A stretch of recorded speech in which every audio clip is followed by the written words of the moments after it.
Salamat sa pagsusuporta sa ating channel. Coin Buyer Philippines.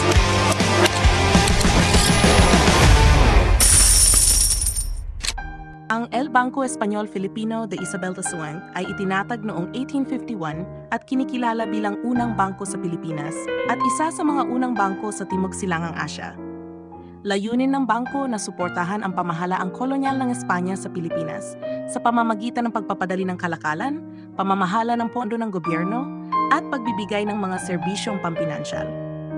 Isa sa mga makasaysayang kontribusyon ng bangko ay ang paglalabas ng unang papel na salapi sa bansa, kabilang ang 200 pesos fuertes o 200 malalakas na piso. Ang pesos fuertes ay ipinangalan upang ipakita ang katatagan at halaga ng pera na sinusuportahan ng mga matitibay na yaman.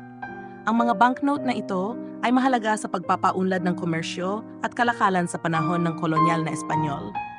Lalo na't limitado ang sirkulasyon ng pilak na barya at mas marami pa ang kalakalan gamit ang barter.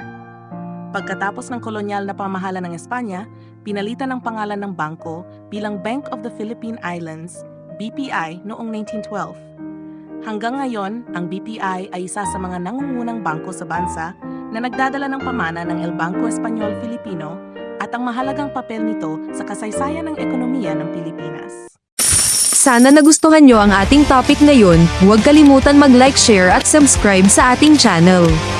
Coin Buyer Philippines.